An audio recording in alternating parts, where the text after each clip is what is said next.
Selamat malam Bapak Ibu Guru hebat dimanapun Anda berada. Apa kabar hari ini? Semoga sehat selalu. Oke Bapak Ibu Guru hebat semuanya, perkenalkan nama saya Meliana Bandora SPD dari SD Negeri Kolongan Telawaan, Kecamatan Telawaan, Kabupaten Minahasa Utara, Provinsi Sulawesi Utara. Oke Bapak Ibu Guru hebat, di sini saya membuat sebuah aksi nyata kurikulum merdeka dan aksi nyata ini sudah lulus validasi dan sudah terbit sertifikat. Nah, topik ini tentang menyebarkan pemahaman mengapa kurikulum perlu berubah. Oke, kita bahas selanjutnya. Nah, pada saat ini kita akan mempelajari dua modul. Dalam kurikulum merdeka ini kita akan membahas dua modul. Modul yang pertama yaitu kurikulum. Di sini ada 3 pertanyaan, yaitu yang pertama, apakah itu kurikulum? Yang kedua, mengapa kurikulum bisa berubah-ubah? Dan yang ketiga, bagaimana penyesuaian atau adaptasi kurikulum yang dilakukan di sekolah? Nah, itu di modul 1. Kemudian di modul kedua, kita akan membahas tentang kurikulum merdeka. Nah, dalam kurikulum merdeka kita dapat mengimplementasikan merdeka belajar melalui pemahaman pembelajaran dengan paradigma baru yang telah ditetapkan. Nah, itu kedua modul yang akan dibahas dalam aksi nyata pada saat ini. Nah, mari kita lihat yang pertama yaitu pengertian kurikulum. Nah, apakah itu kurikulum? Kurikulum adalah seperangkat rencana dan pengaturan mengenai tujuan, isi dan bahan pelajaran, serta cara yang digunakan sebagai pedoman dalam penyelenggaraan kegiatan pembelajaran untuk mencapai tujuan pendidikan tertentu. Nah, pengertian kurikulum ini diambil berdasarkan Permendikbud nomor 718 garing P garing 2020. Oke, berikut tentang mengapa kurikulum berubah-ubah. Nah, Bapak Ibu guru semuanya, di sini saya memilih 3 alasan mengapa kurikulum itu berubah-ubah.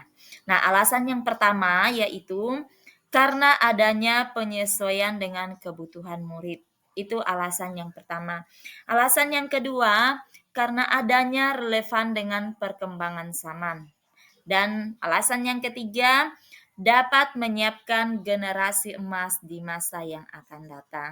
Nah, itulah 3 alasan mengapa kurikulum itu berubah-ubah. Dan mungkin masih banyak alasan-alasan lainnya, tetapi dalam aksi nyata yang saya buat ini, saya hanya memilih 3 alasan saja. Nah, berikut mengapa kurikulum perlu diadaptasi. Nah, adaptasi kurikulum itu perlu dilakukan Bapak Ibu di masing-masing satuan pendidikan dalam pelaksanaan pembelajaran yang sesuai dengan konteks dan karakteristik murid yang memiliki kebutuhan yang berbeda-beda dan dapat disesuaikan dengan lingkungan tempat tinggal peserta didik tersebut dan tuntutan zaman yang juga sering berubah-ubah. Itulah alasannya mengapa kurikulum perlu diadaptasi. Oke, baik. Yang berikutnya adalah tujuan pendidikan. Nah, di sini mungkin masih ada yang belum tahu apa sih arti dari pendidikan itu sendiri dan apa tujuannya.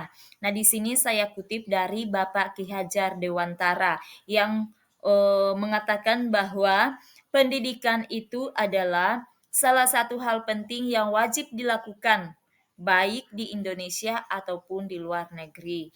Dan tujuan pendidikan itu menurut beliau adalah untuk menjadikan seseorang mempunyai kepribadian yang baik dan memiliki wawasan yang luas. Itulah arti pendidikan dan tujuan pendidikan menurut Bapak Ki Hajar Dewantara. Next, mengapa kurikulum perlu berubah? Nah, kurikulum harus selalu berubah agar sesuai dengan perkembangan zaman.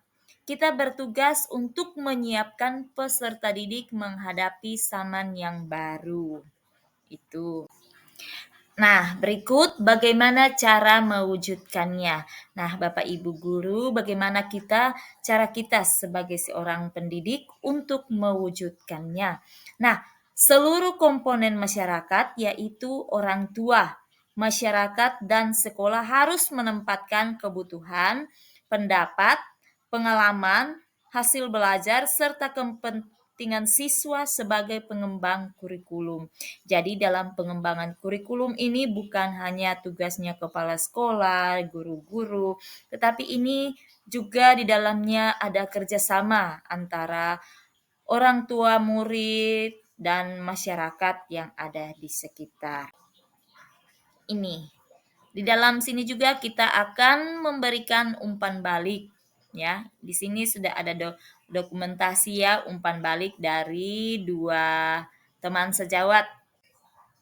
Demikianlah Bapak Ibu guru hebat semuanya, aksi nyata yang saya buat ini, kiranya ini boleh membantu dan bermanfaat bagi Bapak Ibu guru semuanya di dalam melaksanakan akan tugas kita di platform Merdeka Mengajar, terlebih khusus di bagian pelatihan mandiri. Dan kiranya jika ada yang kurang atau ditambahkan ataupun kesalahan-kesalahan tolong ditinggalkan di komentar yang di bawah ini ya. Oke, tetap semangat semuanya. Salam sehat, Tuhan memberkati.